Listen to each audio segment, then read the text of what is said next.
Hi everyone, welcome to my kitchen. Today I'm going to be making three of my most favorite dishes, which is the Arachuvitta Sambar made from freshly ground sambar masala, urlakaranga roast, which is a potato roast, and Carrot Badam Payasam or the Carrot Badam Kheer. So the first dish I'm going to show you is the Arachuvitta Sambar, which essentially means freshly ground sambar masala and then put together along with the vegetables to make a delicious sambar. So let's get started. First thing I'm going to do is to roast all the dals. So I'm going to add in the chana dal and the urad dal. So we'll roast both the chana dal and urad dal on medium heat until it becomes golden brown and well roasted. So notice that the dal is getting evenly browned on all the sides. At this stage, I'm going to go ahead and add in the methi seeds and the coriander seeds along with the red chilies. We'll roast this for another couple of minutes until you start smelling the aromas and you'll start seeing the coriander seeds popping up, okay, and crackling. And that's when you know that it's getting roasted, and you'll start smelling the aromas of the seeds as well.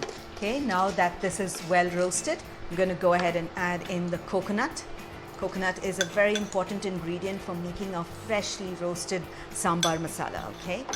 And we'll roast it until for about a minute, not more, until it gets lightly toasted. All right, this is done. I'm going to turn off the heat now and allow it to cool, and then we will grind it into a nice fine powder.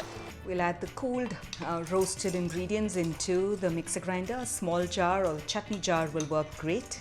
And without adding any water, we'll blend it to make a coarse powder. The Bajaj mixer grinder has a NutriPro feature which helps retain the nutritional content of the ingredients while grinding, similar to a seal butter, also known as the Ammikallu. Alright, this looks just perfect, how a freshly ground sambar powder should look, and I can already smell the aromas coming through.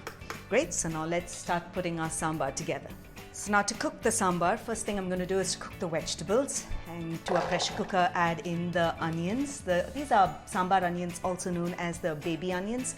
I've just halved them, and some of them are small, you add them whole. And I've got some vegetables here, which is carrot, mooli, which is radish, capsicum and tomatoes, all diced. Okay, so I'm just going to add lots of vegetables.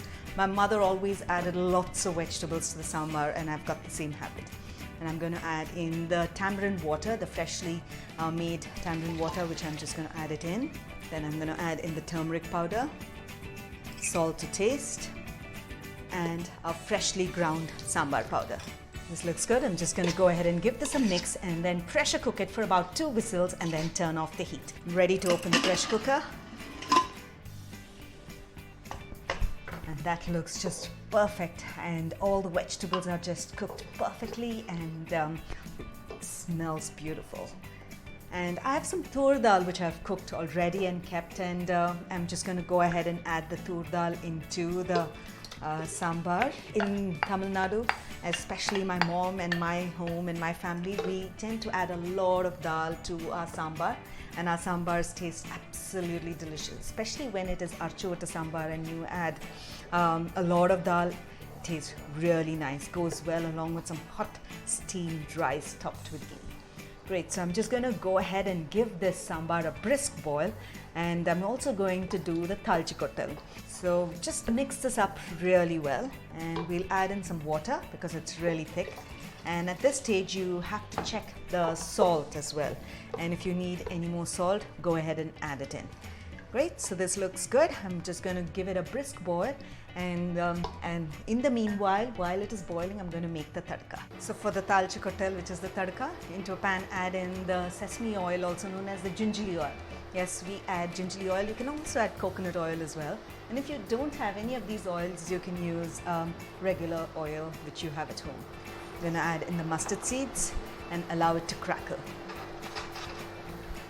And once the mustard seeds are crackling, we'll add in the hing, also known as the perungayam or the asafoetida, and we'll tear in the curry leaves, and that's it. So I'm just going to go ahead and turn off the heat and add this to the sambar, and after that lots of coriander leaves. So the sambar has been boiling while we were preparing the tadka, and we'll allow it to boil for another 3 to 4 minutes. And while it is simmering, it's good to add in the talchikotal. Just give it a stir, and this looks great. I can smell the aromas of the Arachuvitta Sambar. And finally, lots of coriander leaves because that's going to heighten the taste of the Arachuvitta Sambar. All right, this is done. So sambar is ready. I'm just going to go ahead and transfer it to a serving bowl. And the next dish I'm going to show you is the Urulakaranga roast. And that's absolutely simple and you won't believe how delicious it tastes along with the sambar. So for the Urulakaranga roast, I have some boiled potatoes here with me. I've used baby potatoes. You can also use regular potatoes. So into a preheated pan, go ahead and add in the oil. Sesame oil works great for Urulakaranga roast. Okay, and I'm going to add in the mustard seeds and allow it to crackle. We'll add in the cumin, jeera, the hing or the asafoetida, curry leaves, which we'll just tear it up and add it in. Just give this a stir and allow the seeds to crackle and for the curry leaves to turn lightly crisp, but it's going to get crisper while it's roasted with the potatoes. Great. To this, I'm just going to go ahead and add in the potatoes. And we're going to roast them until it becomes golden brown and crisp and it's got a nice crust on the top. Also going to go ahead and add in the salt in the initial stage, and then towards the end we'll sprinkle a little bit more salt. So notice halfway through the process it's got a nice crust on the top and some of the potatoes has got a good golden color. At this stage I'm just going to go ahead and add in my remaining ingredients, which is just turmeric powder and red chili powder. And if you wish, at this stage you can also add more hing, that is perungayan, which will add to a delicious taste too. Great, and just a little bit more salt. Potatoes taken a little extra salt as they keep roasting, so just give it a taste and then add it in. So now we'll just toss all this together and roast the potato for another 4 to 5 minutes so that all the masalas get well coated into the potato and our Urulakaranga roast will be ready.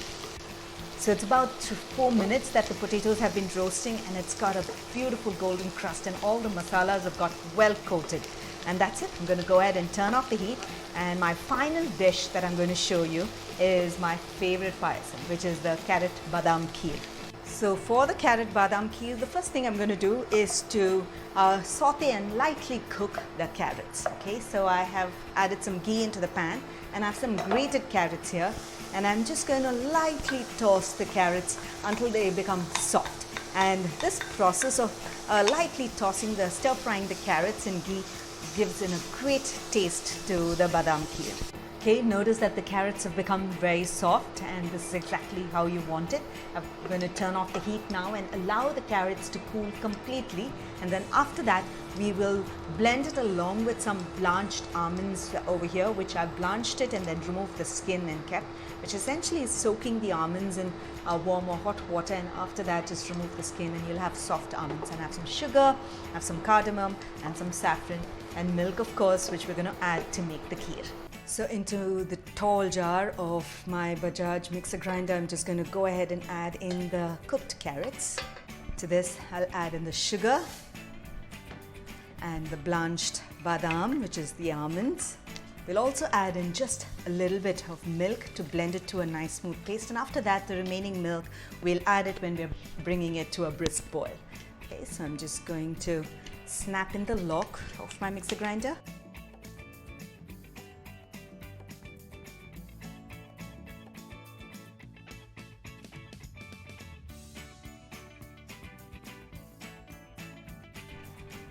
Alright, this looks just perfect. It's ground beautifully. Now my next step is to transfer it to a saucepan and bring it to a brisk boil. So we'll pour the Carrot Badam Kheer into the saucepan, add the remaining milk, and you can add more or less milk. So as we keep boiling and as it sort of rests after boiling, the badam milk tends to thicken up.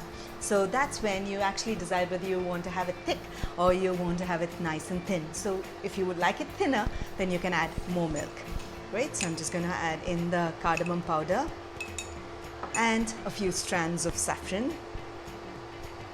Great, and we'll give it a stir and then bring it to a brisk boil for about a minute and turn off the heat. So isn't this really wonderful? I simply enjoyed making this delicious meal. It brought me memories back from my childhood. So do give this meal a try of Arachuvitta Sambar, Urulakaranga roast, a Carrot Badam Kheer served along with some papad and curd. Makes a delicious, wholesome as well as a simple meal. So when you do, don't forget to take a snapshot of it and tag us across all your social channels, and I would love to hear from you. So until then, until next time, happy cooking and healthy eating.